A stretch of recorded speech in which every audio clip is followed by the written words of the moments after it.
IndiHome, dekatkan pengalaman. Dari Telkomsel.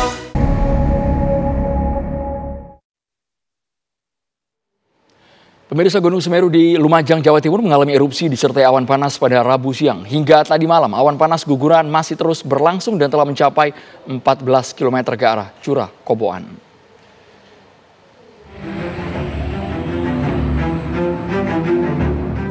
Awan panas guguran Gunung Semeru terpantau sangat jelas dari Dusun Kajar Kuning, Desa Sumberwulu, Kecamatan Candipuro, Lumajang.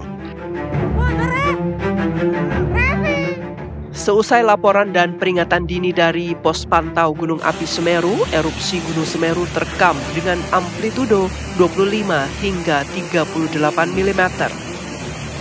Bupati Lumajang, Jawa Timur, Indah Amperawati menetapkan masa tanggap darurat bencana erupsi Gunung Semeru hingga 7 hari ke depan. Sementara itu, status Gunung Semeru ditingkatkan dari waspada menjadi awas atau level 4. Saya sudah menandatangani per malam ini SK perpanjangan tanggap darurat selama sepekan, kemudian surat edaran tentang status siaga menjadi status awas. Jarak luncur awan panas terus meningkat tajam hingga 8 km ke arah Besuk Kobokan, sehingga petugas pos pantau BPBD di Curah Kobokan segera meninggalkan lokasi. Beruntung, beberapa saat sebelum awan panas menerjang, semua penambang pasir dan masyarakat telah meninggalkan sungai. Dari Lumajang, Jawa Timur, Wawan Sugiarto, TV One mengabarkan.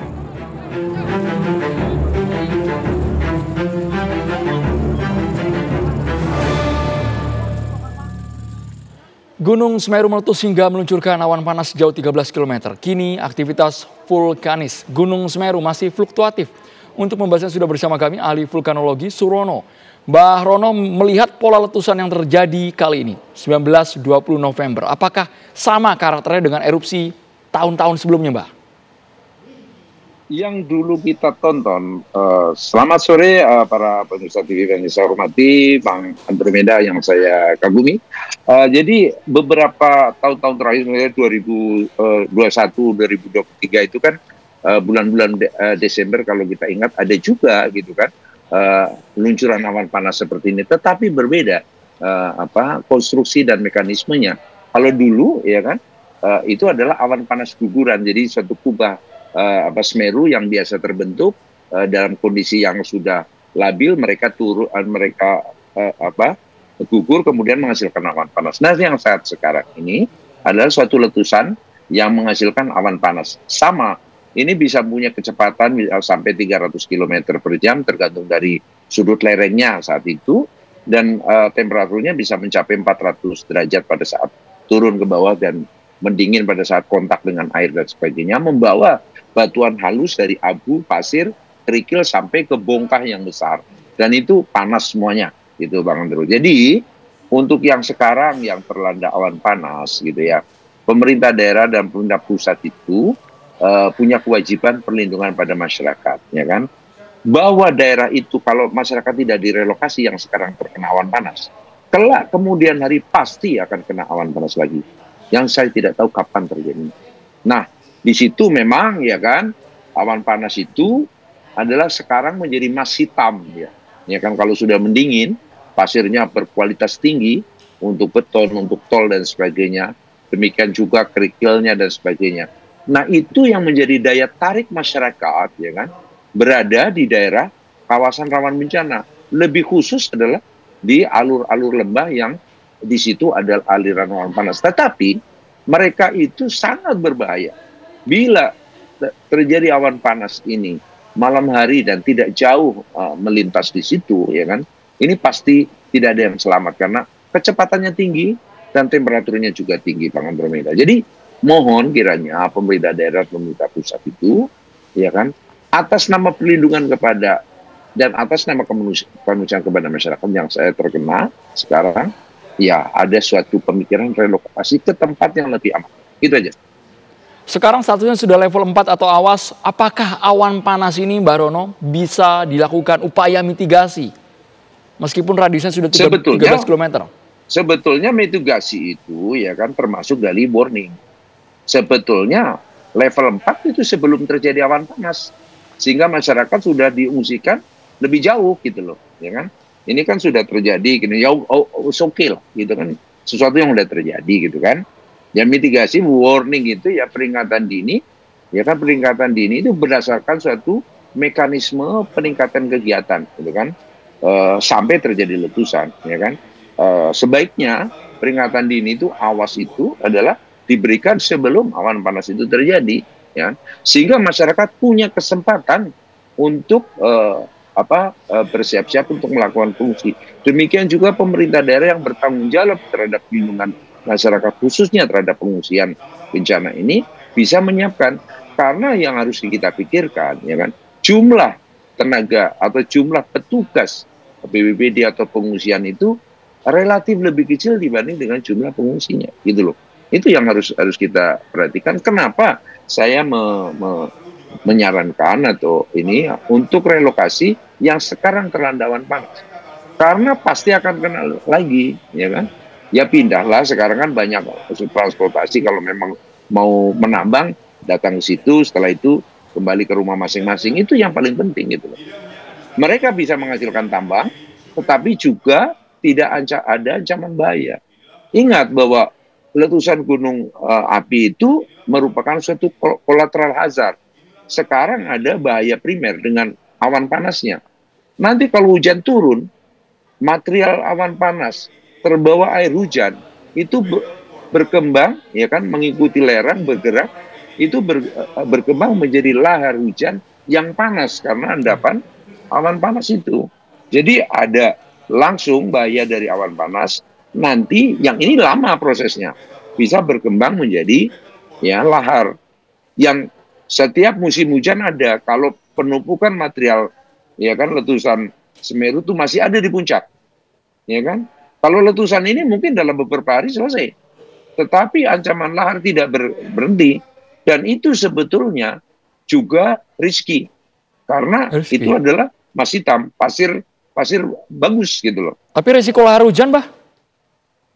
Nah itu makanya jangan terlalu dekat. Dan sekarang juga ada endapan awan panas nih, ya kan? Di sungai-sungai atau alur lembah. Jangan mendekat, sekarang ada hujan. Kalau tiba-tiba kena volume hujan yang signifikan, itu awan panas endapannya kan di bawahnya masih panas. Begitu kena air kan otomatis terjadi penguapan yang dengan cepat. Mendidih, menguap, kemudian meledak. Terjadi, ya kan, namanya letusan sekunder di alur-alur lembah yang masih panas terkena air hujan. Itu juga harus dihindari. Tunggu sampai dingin, ya kan? Tunggu sampai dingin. Ya. Mbak Rono, yang kami tahu persis, tahu ciri-ciri gunung api di Indonesia. Gunung Semeru, Mbak, kami mengamati dari tahun 90-an, 2002 terakhir, 57 orang tewas, dan sekarang 2025. Apakah ada kecenderungan waktu selalu di akhir tahun, Mbak? November, Desember, erupsi, Mbak?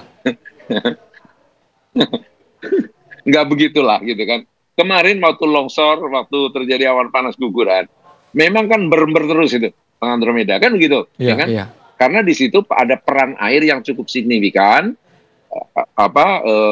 kubah yang masih panas, terkena air, retak-retak dan sebagainya, lama-lama labil kan dia kan, terjadi guguran, kemudian memproduksi awan panas. Nah ini sekarang berbeda masalahnya. Ini erupsi, ini letusan keluar dari dalam tubuh gunung api gitu kan. Kalau kemarin kan magma yang keluar, kemudian mengeras di bibir kawah, itu menjadi kubah lava, ya kan. Tapi itu barangnya masih panas, seperti bahwa dalamnya masih cair, keluarnya di luarnya mungkin sudah hitam batu. Tetapi ini masih panas. Begitu kena hujan yang signifikan, maka terjadi ledakan-ledakan di dalam kubahnya itu. Lama-lama labil, lama-lama terjadi longsor, ya kan, gugur kubahnya itu, menghasilkan awan panas. Nah awan panas itulah awan panas guguran. Kalau ini awan panas letusan, berbeda. Baik. Terima kasih banyak Mbak Surono, ahli vulkanologi, sudah bergabung di Kabar Petang, sudah memberikan penjelasan yang mudah dicerna oleh publik. Terima kasih banyak, Mbak. Oke, selamat bertugas Bang Andromeda. Selamat sore para pemirsa yang saya hormati. Pemirsa, berikut akan kami tampilkan fakta-fakta dari Gunung Semeru.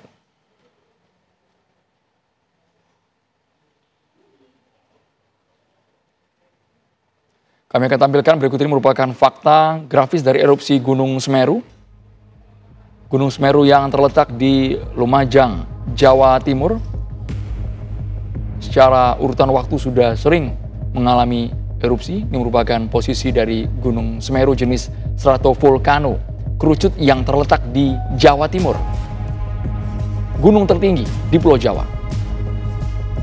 Puncak Mahameru berada pada ketinggian 3.676 meter dari permukaan laut.